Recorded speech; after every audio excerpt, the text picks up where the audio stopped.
ஒண்ணு, நண்பர்களை நிறைய உண்டாக்குங்கன்னா, நிறைய நண்பர்கள், நல்ல நண்பர்களை நிறைய பேர் வச்சுக்கோங்க.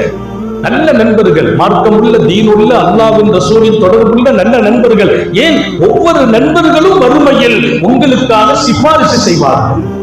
நண்பர்களுக்கு ஒரு தன்மை இருக்குது, அவங்க சிபாரிசு செய்வாங்க. அங்க வருவாங்க, பார்ப்பாங்க, நல்லா ஒரு நண்பனோட ஒரு ஊர்ல நிறைய பழகினேனே, நானும் அவங்க தான் ஒன்னா டீ குடிக்க போவோம், நாங்க 2 பேரும் தான் ஒன்னா தொலை போவோம், நாங்க 2 பேரும் தான் ஒன்னா குளிக்க போவோம், என் நண்பனை காணலையே அப்படின்னு இவர் கேட்பாராம். அல்லாஹ் சொல்லுவான், போய் பாரு, எங்கேயாச்சும் இருப்பான், போய் பார்த்தா சொர்க்கத்தை பூரா பார்த்துட்டு இல்ல, அப்ப அந்த பக்கமா பாரு, எங்க நரகத்துல என்ன ரப்ப, ஒரு பார்வை பாரு. இவர் பார்ப்பாரு, அங்க இருப்பாரு. அவரு கூப்பிடுவாரு, ஏன் சாவுல், என்னடே நான் இங்க மாட்டிக்கிட்டேன், நங்க மாட்டிக்கிட்டேன்.